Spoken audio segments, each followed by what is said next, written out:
Good evening. I'm CJ Wallace and you're watching Proclaimed Liberty. Tonight, we bring you a comprehensive look at the latest developments shaping the global and domestic political landscapes as detailed in the New Americans Insider Report dated February 21st, 2025.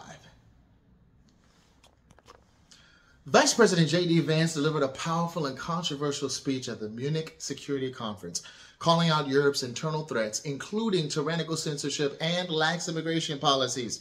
His bold remarks were met with shock and resistance from European leaders.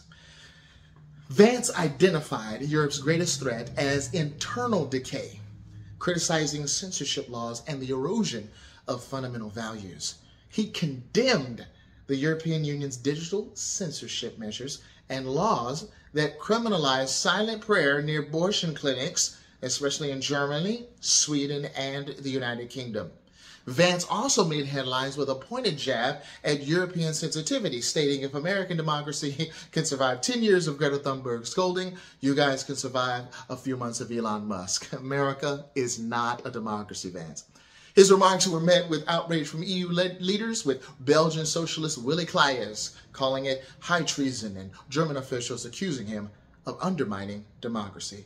Well, we want democracy undermined.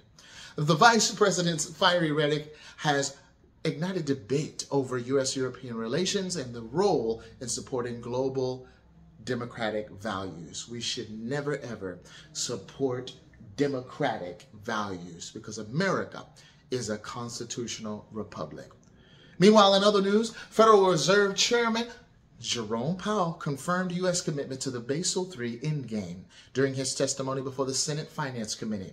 This global banking regulation, orchestrated by the Bank for International National Settlements, imposes stringent capitalization standards on banks. The details include Basel III aims to establish a global banking standard to prevent financial crisis. However, critics argue it compromises U.S. financial sovereignty.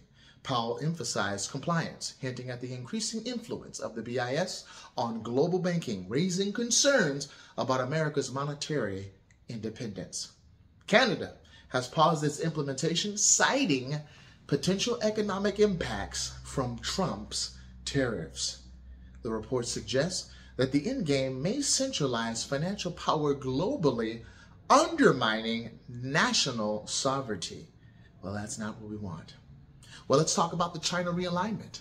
Xi Jinping versus Donald Trump. China's president, Xi Jinping, at least for now, is facing internal and external challenges as his government grapples with economic instability and geopolitical tensions with the U.S. Now, here are some key developments in that story. Mr. Jinping. China's President Xi Jinping is facing internal and external challenges as his government grapples with economic instability and geopolitical tensions with the U.S. These are the key developments.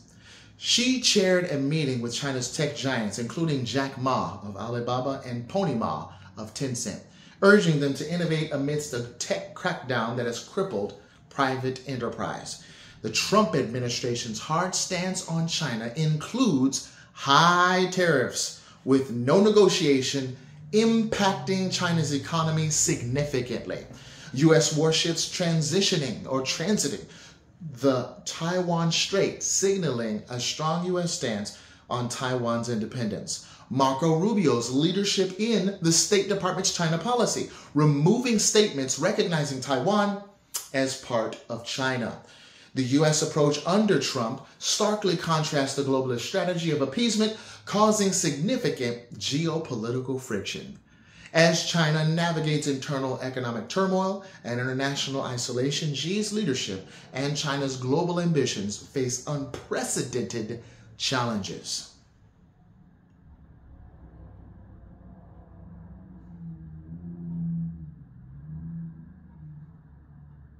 Meanwhile, Argentina has a leftist jihad against President Milei.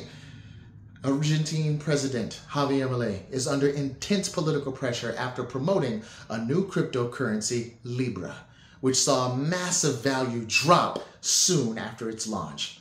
Now, this is where the controversy comes in. Libra lost 90% of its value within hours, leading to allegations of a rug pull, a scheme where early investors cash out, leaving others with worthless tokens. Milei claims ignorance of the scandal and has launched an investigation, but political adversaries are using this incident to call for his impeachment.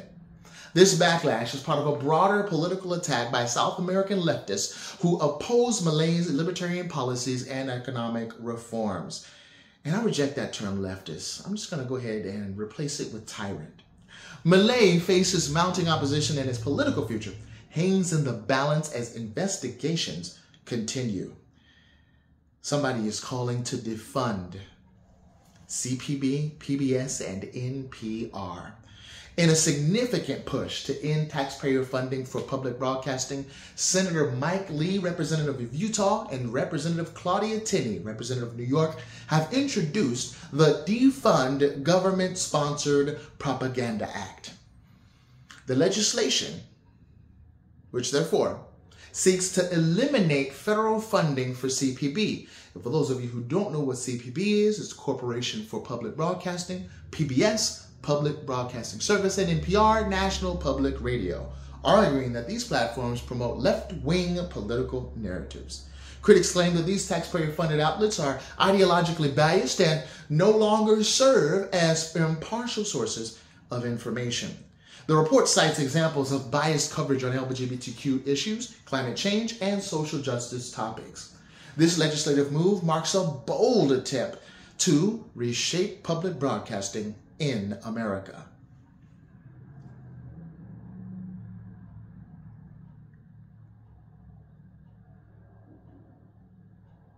Will the IMF survive Trump's presidency? The International Monetary Fund faces existential threats from the Trump administration's foreign policy stance, which opposes globalist economic policies. Here's the key points here. Trump's administration, influenced by Elon Musk, challenges globalization and free trade, advocating for tariffs and economic nationalism. The administration's support for a Heritage Foundation's Project 2025, which calls for the U.S. to exit both the IMF and the World Bank, has sent shockwaves through international financial institutions. The London School of Economics warns that Trump's policies could dismantle the global liberal order. Is that a bad thing? With the U.S. as its largest shareholder, the IMF's future may hinge on its ability to reform and adapt to a new era of economic nationalism.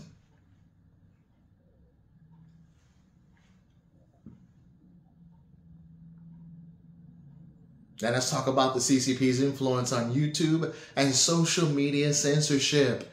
YouTube continues to face allegations of censorship, particularly against anti-CCP voices, while promoting Chinese Communist Party propaganda. Here are the highlights. Prominent anti-CCP channels like China Uncensored, Lowy 86, and Serpent ZA are experiencing shadow bans and reduced visibility.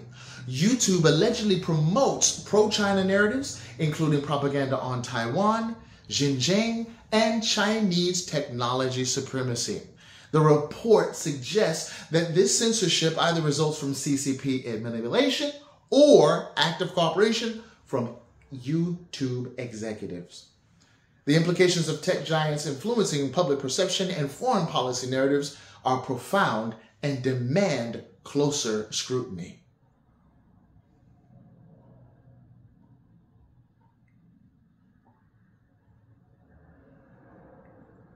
Listen, folks, it's only getting better. It's only the evil men and seducers that wax worse and worse. You see, this insider report illustrates the complexity and turbulence of global political dynamics, from bold American foreign policies under Trump and J.D. Vance's outspoken critique of Europe to the political turmoil in Argentina and China's geopolitical challenges. The landscape is shifting rapidly, and we are winning. U.S.-Europe relations, right? They're under strain as America pushes for a new world order focused on sovereignty and nationalism.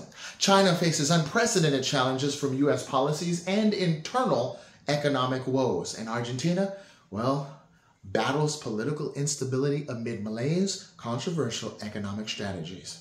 Public broadcasting and international financial institutions are at crossroads, facing defunding and geopolitical pressures. So stay tuned as we continue to follow these developing stories and as we continue to shape history. I'm CJ Wallace, and this is Proclaim Liberty. Good night, and thank you for watching.